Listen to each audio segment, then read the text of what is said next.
આ સમાચાર મેં પ્રિન્ટ મીડિયા અને સોશિયલ મીડિયાના માધ્યમથી જોયા, જાણ્યા. એક ખેડૂત તરીકે મને દુઃખ થયું કે જેણે ખેતર ખેડીને મકઈ વાવી હશે, ખાતર નાખ્યું હશે, પણ એનું બિયારણ ઉગ્યું નહીં. આ યોજના ગુજરાત સરકારની છે. ગુજરાત રાજ્યના આદિજાતિ વિભાગે એક કંપની બનાવી છે, ડીસેક. ડીસેક થકી જીએસએફસી કંપની જે વડોદરામાં સ્થાપેલી છે, એના માધ્યમથી હું તો માનું કે છોટાઉદેપુર જિલ્લામાં તો ખરું, વડોદરા જિલ્લામાં પણ હશે, દાહોદમાં હશે, નાંદોદમાં હશે, અલગ અલગ જિલ્લામાં જેવો જે મુખ્ય પાક હોય એને ધ્યાનમાં રાખીને યોજનાઓ બનાવવામાં આવતી હોય છે. એનો અમલ છોટાઉદેપુરના જીએસએફસી મારફતે, ડેપો મારફતે થઈ રહ્યો છે. એ કંપની છે, બિયારણ આપનાર કંપની નેશનલ સીડ કોર્પોરેશન છે. ખરીદી કરવા માટેના ઓર્ડર થયા હશે, ટેન્ડર થયા હશે, પણ સરકારે જે કંપની પાસેથી બિયારણ ખરીદ્યું અને એ જે બિયારણ ખરીદ્યા પછી એ બિયારણ કેવું છે એ ચકાસવાની જવાબદારી જે જ્યાંથી વેચાતું હોય, જે યોજનાનો અમલ કરતો હોય, એ અમલ કરનાર અધિકારીની જવાબદારી છે કે બિયારણ કેવું છે. ખેડૂતો આવીને ફરિયાદ કરી, બતાવ્યું કે ભાઈ આવું બિયારણ છે, તો એ કંપનીવાળાએ એનું વેચાણ બંધ કરી દેવું જોઈએ. આ તો તે દિવસે મેં જોયું લાઈનમાં કે બિયારણ આવું હતું, લોકોએ બતાવ્યું, ફરિયાદ કર્યું, મીડિયાવાળા પણ પહોંચ્યા, તેમ છતાં પણ એનું વેચાણ ચાલુ રાખ્યું. એ દુઃખદ ઘટના કહી શકાય. આની તપાસ 100% થવી જોઈએ. છોટા ઉદેપુરને યોજનાકીય અમલ માટે સરકાર પણ પોતે એની કાળજી રાખતો નથી.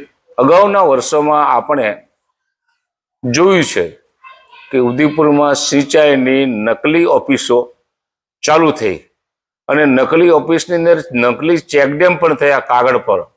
અને એવું જ આ નકલી બિયારણ તો નથી, નેશનલ સીડ કોર્પોરેશનનું છે, પણ અમલ કરનાર અધિકારી, કંપની જેણે બનાવી છે, એ આ બિયારણની તપાસ કરવી જરૂરી હતી અને જેને કારણે ખેડૂતોને ભારે નુકસાની ભોગવવાનો વારો આવ્યો છે.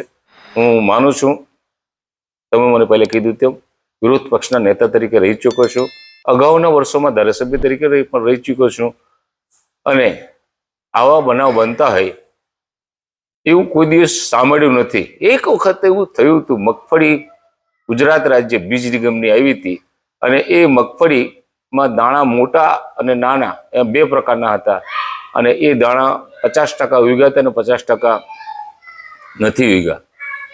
અને ગુજરાત રાજ્ય બીજ નિગમે ખેડૂતોને એની કિંમત, ગુણીની જે કિંમત હતી એ કિંમત પાછી રિટર્ન આપી હતી. અહીંયા પણ જેણે આ વહીવટ કર્યો છે એ વહીવટમાં એને પૈસા મળે તો કોઈ અર્થ નથી, એનો સમય જતો રહ્યો. મકઈને ઉગવામાં જેમ લેટ થાય તેમ પાછળથી પાણી પણ જોઈએ, લાઇટના, વીજળીનો ખર્ચ થાય, પાણીનો ખર્ચ થાય અને જે રીતના પાકવું જોઈએ એ પાકતું નથી. ખેડૂતોની જે આશા અને અરમાનો છે એ અરમાનો એમના પૂરા થઈ ગયા એમ કહીએ. હું ચોક્કસ માનું છું કે આ બિયારણની તપાસ અને કેટલા ખેડૂતોને માલ આપ્યો છે એની પણ તપાસ થવું જોઈએ. થોડોક મને મહત્વંશ ફરિયાદો આવે છે કે અગાઉના વર્ષોમાં જે લઈ ગયેલા ખેડૂતો હોય અને એને ખબર છે કે અહીંયા 100% સહાયથી ખાતર, દવા અને બિયારણ મળે છે, તો એવા જ ખેડૂતો એપ્લિકેશન પણ કરતા હોય છે. અને આદિવાસી વિસ્તારમાં એપ્લિકેશન ડાયરેક્ટ કરવાનું, ઓનલાઈન કરવાનું, જેને આવડે તેને થાય. જે છેવાડાનો માણસ છે, આપણો ધારો કે રાઠ વિસ્તારનો, ઓળી, બંદલા એ તરફના ગામડા છે, ફીરકુવા છે તરફના ગામડા, જ્યાં અભણ માણસો છે, એ લોકો ઓનલાઈન અરજી કરી શકતા નથી. મોટાભાગની એગ્રીકલ્ચરની યોજનાઓ હવે ઓનલાઈન થઈ ગઈ છે, ઓનલાઈન થતું નથી અને એને કારણે પણ આવું થતું હોય છે. સરકારના પોતાના માણસો છે, એનો એગ્રીકલ્ચરનો સ્ટાફ છે, અન્ય બીજો પણ સ્ટાફ હોય છે, એના મારફતે અને મુખ્ય સ્ટાફ કરી શકાય તો એવો ગામનો તલાટી હોય છે. એ તલાટીને ખબર હોય છે કે આ ગરીબ માણસ છે કે શું છે, કોણ જાણે તલાટીઓ પણ એવા નીકળ્યા છે. ત્યારે આ જે યોજના જે થઈ છે, ખેડૂતોને જે માલ આપ્યો છે, એની પૂરી તપાસ થવી જોઈએ.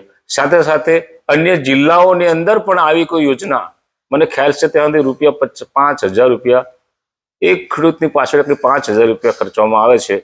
તો એ તપાસ ચોક્કસ માંગે છે અને લાંબા સમયથી આ ચાલી રહ્યું છે. ત્યારે સરકાર આદિવાસીઓને આગળ લાવવા માંગતી હોય તો એક વખત એને ચકાસણી ચોક્કસ કરવું જોઈએ અને જે કરનાર અધિકારી છે એની સામે પગલાં લેવાવા જોઈએ.